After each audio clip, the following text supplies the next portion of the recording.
Assalamualaikum warahmatullahi wabarakatuh. Jumpa lagi dalam kuliah Dinamika Fluida. Pada kesempatan ini kita akan membahas tentang surfaktan. Tentu kalian sudah pernah tahu istilah surfaktan, bukan? Kita sangat dekat dengan surfaktan ya. Setiap hari kita menggunakan surfaktan. Tanpa surfaktan kita tidak akan mungkin sulit untuk menjaga kebersihan hidup kita. Setiap hari kita mandi, cuci baju, cuci piring, ya, dan membersihkan perabot lainnya, semuanya membutuhkan apa yang disebut sebagai surfaktan.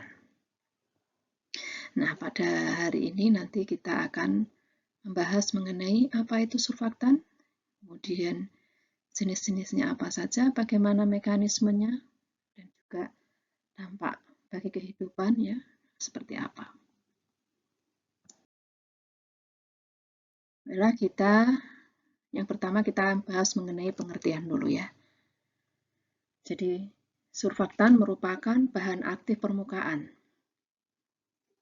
Surfaktan ini memiliki gugus hidrofilik dan gugus hidrofobik sehingga dapat mempersatukan campuran yang terdiri dari air dan minyak.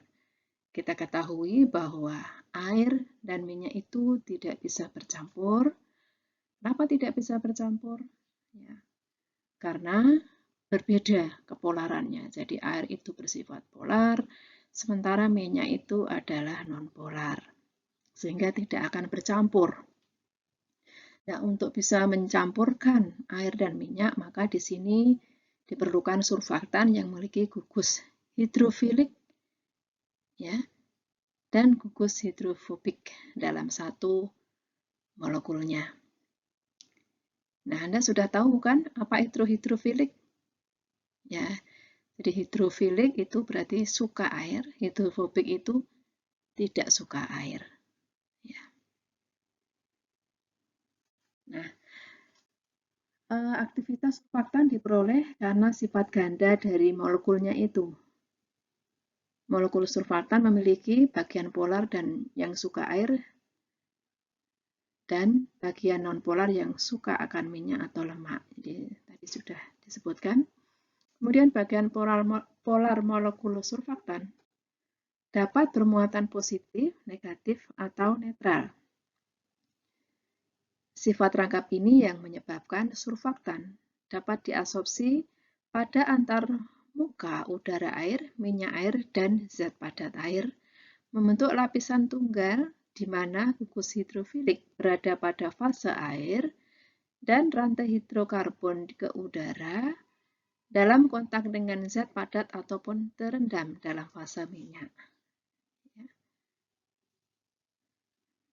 Kemudian, umumnya bagian nonpolar atau hidrofobik adalah merupakan rantai alkil yang panjang, disebut ekor.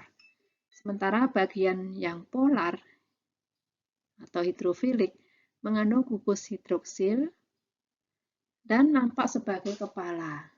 Jadi kalau Anda lihat di sini, ini adalah ekornya, ini bagian hidrofobik, kemudian ini bagian hidrofilik, bagian kepalanya. Jadi ini ada gambaran struktur dari surfaktan. Ya. Jadi kalau ini kalau Anda tahu ya, ini bagian gugus-gugus alkilnya ya, kalau itu mengandung gugus alkil ya. Kemudian di sini nanti bagian yang bermuatannya ya. Nah, fungsi dari surfaktan tentunya kita sudah mengetahui, banyak kita temui di bahan-bahan di sekitar kita yang kita gunakan dalam kehidupan sehari-hari. Di antaranya adalah deterjen, ada kosmetik, farmasi, dan tekstil. Pada produk pangan seperti es krim juga menggunakan surfaktan sebagai bahannya. Surfaktan berperan menurunkan tegangan permukaan, sehingga juga dapat digunakan sebagai bahan pembasah atau wetting agent, bahan pengemulsi atau emulsion agent, dan sebagai bahan pelarut, stabilizing agent. Ya, ini beberapa fungsi surfaktan yang cukup penting bagi kita. Berkaitan dengan fungsi surfaktan, ya, gugus hidrofilik pada surfaktan bersifat polar dan mudah bersenyawa dengan air, sedangkan gugus hidrofobik bersifat nonpolar dan mudah bersenyawa dengan minyak. Pada suatu molekul surfaktan, salah satu gugus harus lebih dominan jumlahnya. Molekul-molekul surfaktan akan diabsorpsi lebih kuat oleh air dibandingkan dengan minyak apabila gugus polarnya yang lebih dominan. Jadi kalau yang dominan itu polarnya, ya, maka nanti di sini molekul-molekul surfaktan akan diabsorpsi lebih kuat oleh air. Nah, akibatnya apa? Tegangan permukaan air menjadi lebih rendah, sehingga mudah menyebar dan menjadi fase kontinu. Ya. Sebaliknya apabila gugus nonpolarnya lebih dominan, maka molekul-molekul surfaktan tersebut akan diabsorpsi lebih kuat oleh minyak dibandingkan dengan air. Akibatnya, tegangan permukaan minyak menjadi lebih rendah, sehingga mudah menyebar dan menjadi fase kontinu. Nah, jadi ya, Anda sudah pernah mempelajari tentang emulsi, ya kan? Emulsi itu adalah suatu sistem koloid yang terdiri dari fase terdispersinya cair, fase pendispersinya cair, begitu kan ya? Jadi di sini untuk sistem emulsi itu bisa berupa minyak di dalam air, berarti di sini air sebagai fase kontinu, ataupun air di dalam minyak, berarti di sini minyak sebagai fase kontinunya atau fase pendispersinya. Ya, ini dasarnya adalah kekuatan dari apa tadi? Ya, kekuatan dari gugus polar dan gugus non-polarnya. Jadi dominannya yang mana? Begitu ya. Nah, kemudian kita sudah tahu bahwa penambahan surfaktan dalam air akan menyebabkan turunnya tegangan permukaan larutan. Ya, Anda sudah tahu ya mengapa terjadi penurunan tegangan permukaan. Ya. Nah, setelah mencapai konsentrasi tertentu, tegangan permukaan akan konstan, walaupun konsentrasi surfaktan ditingkatkan. Jadi, tegangan permukaan itu ada nilai maksimumnya ya. Jadi, walaupun ditambah, maka tetap saja akan jumlahnya nilainya akan tetap. Nah, bila surfaktan ditambahkan melebihi konsentrasi ini, maka surfaktan mengagregasi membentuk misel.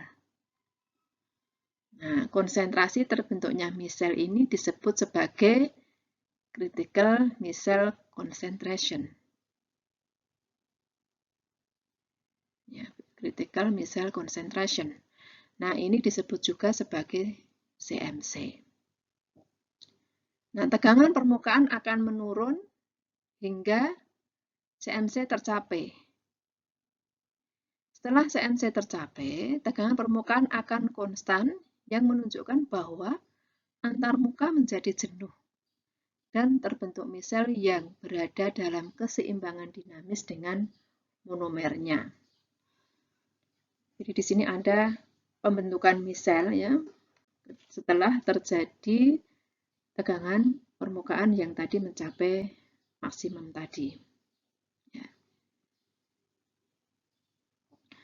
Nah, surfaktan itu tadi kita katakan bahwa bisa menurunkan tegangan permukaan pada air. Ya. Jadi di sini surfaktan itu menurunkan tegangan permukaan air dengan mematahkan ikatan-ikatan hidrogen pada permukaan. Hal ini dilakukan dengan menaruh kepala-kepala hidrofiliknya pada permukaan air dan ekor-ekor hidrofobiknya terentang menjauhi permukaan air. Ya. Jadi mungkin bisa kita gambarkan. Ya, sebentar. Jadi di sini nanti kita tahu bahwa tadi surfaktan itu terdiri dari bagian ini apa tadi? Fase. Ini bagian kepala dan ekornya. Jadi nanti bagian kepala itu nanti akan apa tadi?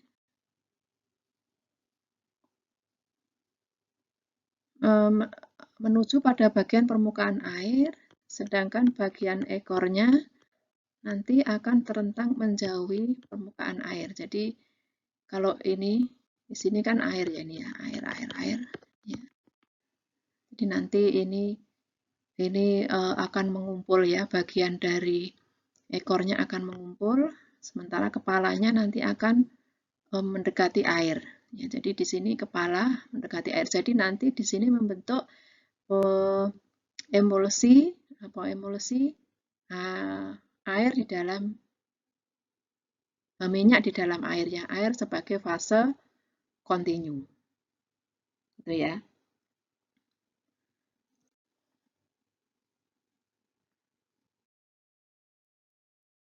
Ya, pada konsentrasi kritis misel akan terjadi penggumpalan atau agregasi dari molekul surfaktan membentuk misel. Ya. Nah, karena pada CMC atau konsentrasi kritis misel itu terjadi penggumpalan dari molekul surfaktan, maka cara penentuan CMC dapat menggunakan cara-cara penentuan besaran fisik yang menunjukkan perubahan dari keadaan ideal menjadi tak ideal. Jadi di bawah CMC, ya, di bawah CMC ini ya, ini adalah sifat-sifat ideal dari suatu larutan. Kemudian setelah CMC, maka nanti akan terjadi perubahan sifat itu tadi. Ya.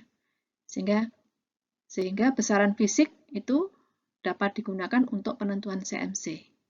Ya.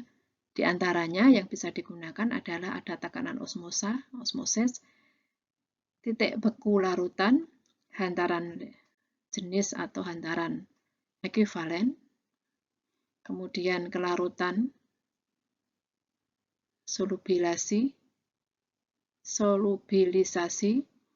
indeks bias, hamburan cahaya, tegangan permukaan, dan juga tegangan antarmuka. Ini sifat-sifat yang nanti akan terjadi perubahan ketika setelah terjadinya misel.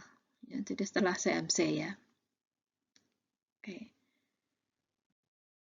Kemudian jenis-jenis misel, ya, jadi jenis-jenis misel itu ada di sini disebutkan dua, yaitu sterik dan laminer. Ini adalah sterik, ya, berbentuk bulat. Jadi ini bagian polar, yang ini bagian nonpolar ya.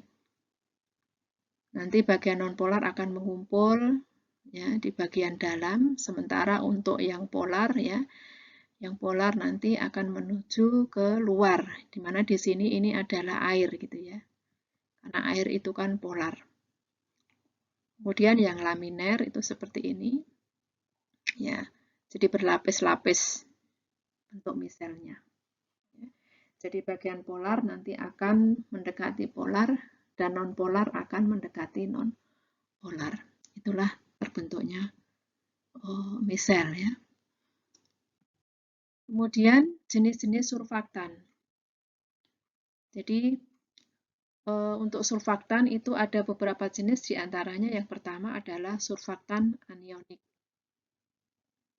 Jadi berdasarkan muatannya ya ini. Surfaktan ini memiliki kepala yang bermuatan negatif ya. Anion berarti negatif ya. Contohnya natrium dodekil sulfat C12H25SO4Na ya. Atau disingkat SLS, sodium lauryl sulfat. Nah, sodium lauryl sulfat ini bisa Anda temui di produk-produk sabun. Ya, jadi nanti coba Anda lihat di kemasan sabun, mungkin Anda akan menjumpai nih, sodium lauryl sulfat atau SLS. Jadi kebanyakan sabun cuci yang kita gunakan itu menggunakan SLS ini. Kemudian natrium dodecyl benzen sulfonat. Ini juga termasuk yang anionik ya. C12H25ArSO4.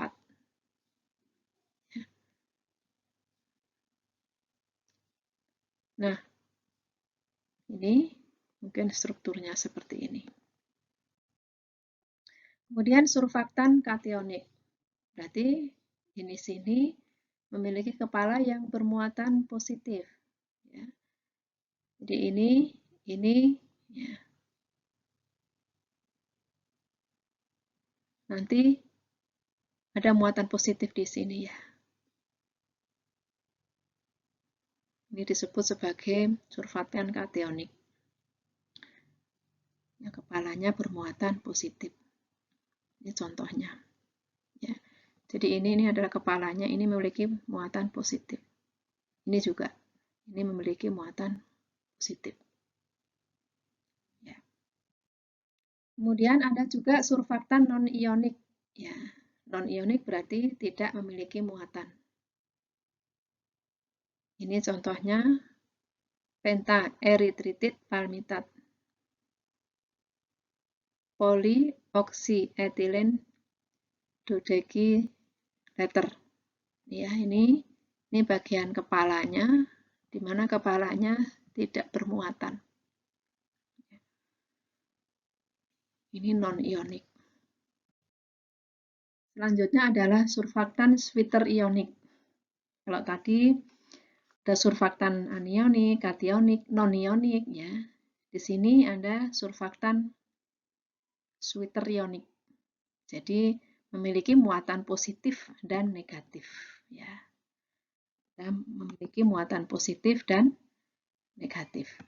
Ya, ini positif dan negatif.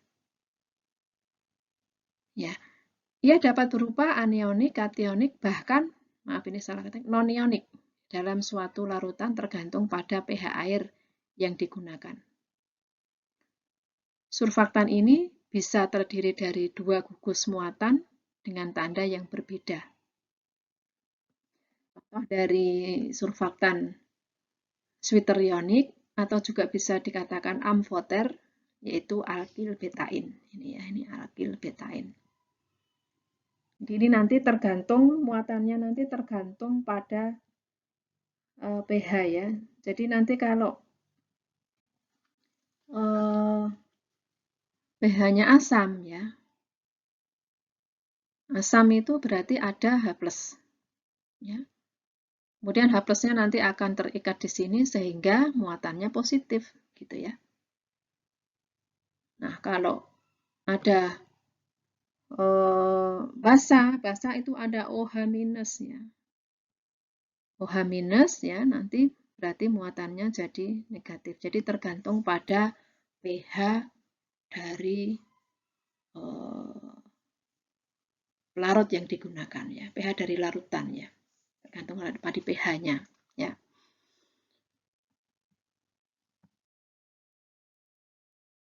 Nah, nanti untuk berkaitan dengan surfaktan, silakan nanti didiskusikan mengapa sabun dapat membentuk busa, mengapa gelembung sabun dapat terbentuk, mengapa gelembung sabun itu bentuknya bulat, bagaimana sabun dapat membersihkan piring kotor, mengapa ketika mencuci perlu digosok-gosok atau digojok-gojok ya. Ini nanti silakan dicari informasinya ya, silakan didiskusikan. Nah, bagaimana mekanisme kerja surfaktan? Jadi ada beberapa mekanisme kerja surfaktan dalam ketika dia bekerja untuk membersihkan ya, membersihkan sesuatu. Jadi intinya itu kan kalau kita mencuci ya, mencuci kenapa menggunakan sabun ya. Itu kan karena material yang kita cuci yang kotor itu ya, itu sulit untuk dilepaskan dengan air ya, yang bersifat polar. Karena di situ mengandung komponen non-polar. Sehingga perlu surfaktan gitu kan. Ya. Jadi kalau Anda mencuci piring ya, kalau tanpa sabun maka akan licin terus gitu ya, karena di situ masih ada lemak-lemak sisa makanan ya. Sehingga untuk mengangkat itu perlu adanya sabun ya, atau surfaktan dari sabun. Nah, mekanismenya adalah di sini ada 3, yaitu roll up. Pada mekanisme ini, surfaktan bekerja dengan menurunkan tegangan permukaan antara minyak dan kain atau material lain yang terjadi dalam larutan berair. Kemudian emulsifikasi, pada mekanisme ini surfaktan menurunkan tegangan permukaan minyak larutan dan menyebabkan proses emulsifikasi. Jadi di sini terbentuk emulsi. Kemudian solubilisasi melalui interaksi dengan misel dari surfaktan dalam air larut ya, menjadi senyawa secara simultan terlarut ya, nanti akan terlarut dan membentuk larutan yang stabil dan jernih. Ini mekanismenya ya.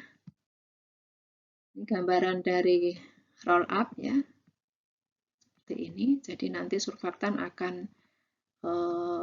ini ya, mendekati bagian permukaan. Ini kain ya. Nah nanti akan mengangkat ini. Nah, akan mengangkat kotoran ya, kotoran yang mengandung lemak atau minyak ya. Kemudian ini emulsification ya. Jadi nanti di sini akan membentuk sistem emulsi ya, karena adanya surfaktan tadi. Oke, ini emulsi ya. Kemudian surfaktan kita tahu bahwa sabun ya, itu ada sabun herbal ya, dan deterjen ya. Sabun herbal itu apa? Ya, sabun herbal itu sabun yang berasal dari tumbuhan ya. Dari minyak ya. Bagaimana membuatnya? Nanti silahkan cari info. Dan juga bagaimana membuat deterjen untuk mencuci baju itu, silakan nanti cari info cara pembuatannya. Ya.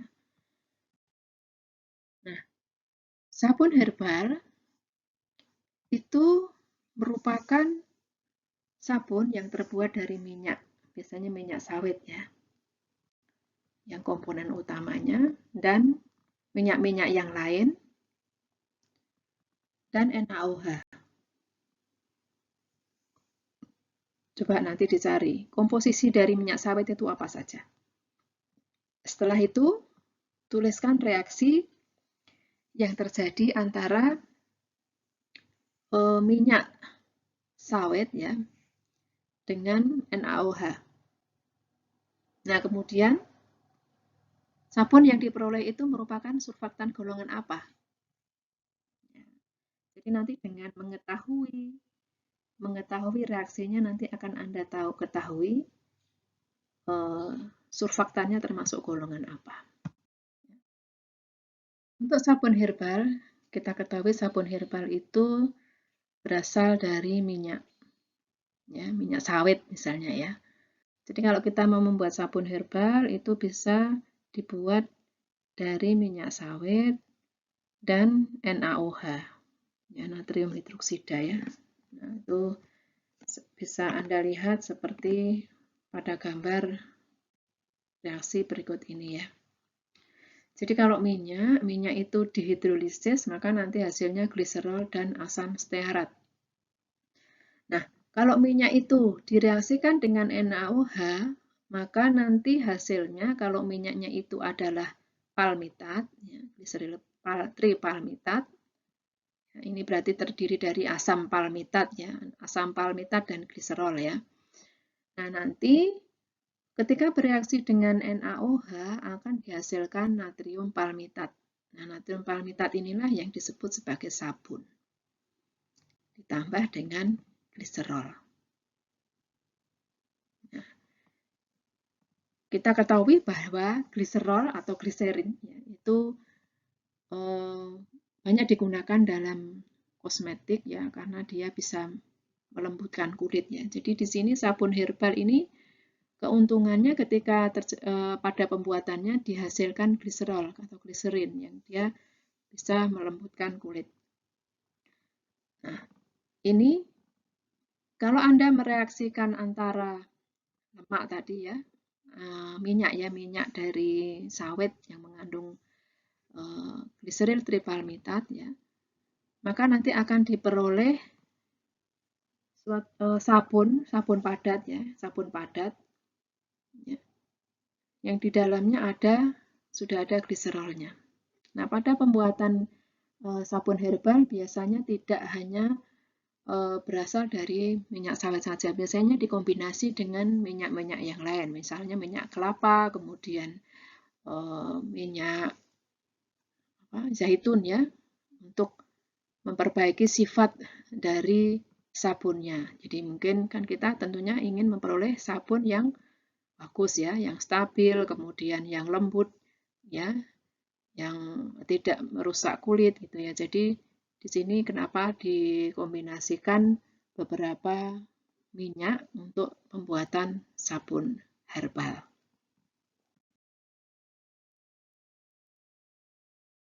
Nah, ini cari info, coba cari data di kemasan deterjen, kemudian sebutkan bahan pokok dari deterjen itu ya. Nanti Anda akan kenal surfaktan yang digunakan apa. Kemudian dicari literatur, rumus kimianya seperti apa. Ya. Sehingga nanti Anda bisa menentukan ini termasuk surfaktan positif atau negatif. Nah, kemudian dampak dari surfaktan. Nah, surfaktan pada umumnya disintesis dari turunan minyak bumi, ya, seperti linear alkyl benzen sulfonat atau LAS, alkyl sulfonat atau AS, alkyl etoksilat AE, dan alkyl etoksilat sulfat AES. Nah, surfaktan dari minyak bumi dan gas alam ini dapat menimbulkan pencemaran terhadap lingkungan, karena surfaktan ini setelah digunakan akan menjadi limbah yang sulit terdegradasi. Ya, di samping itu, minyak bumi yang digunakan merupakan sumber bahan baku yang tidak dapat diperbaharui. Nah, masalah inilah yang menyebabkan diperlukan mencari alternatif surfaktan yang mudah terdegradasi dan berasal dari bahan baku yang dapat diperbaharui. Ya, contohnya apa? Sabun herbal ya. Jadi menggunakan bahan ya, bahan surfaktan yang berasal dari alam ya. Cuma di sini mungkin masih menemui kendala ya. Kalau kita menggunakan minyak ya, minyak sawit ya, maka nanti akan berkompetisi dengan pangan. Sehingga di sini surfaktan yang digunakan untuk deterjen ya, untuk mencuci baju ya, untuk mencuci piring dan sampo, kemudian dan lain-lainnya itu masih menggunakan surfaktan dari minyak bumi atau surfaktan sintesis. Ya. Bahan bakunya dari minyak bumi ya. Nah, mungkin di sini Anda bisa nanti ya mencoba membuat sendiri ya. Sabun herbal ya. Cukup mudah, Anda bisa mencari di YouTube bagaimana cara pembuatannya. Ya, dan itu bisa Anda gunakan ya, tentunya lebih ramah lingkungan. Khususnya untuk keperluan mungkin mandi ya. Mungkin demikian yang bisa saya sampaikan untuk materi surfaktan. Atas perhatiannya saya ucapkan terima kasih. Semoga apa yang saya jelaskan tadi memberikan pencerahan bagi Anda semua tentang surfaktan. Akhiri, billahi taufiq wal hidayah. Assalamualaikum warahmatullahi wabarakatuh.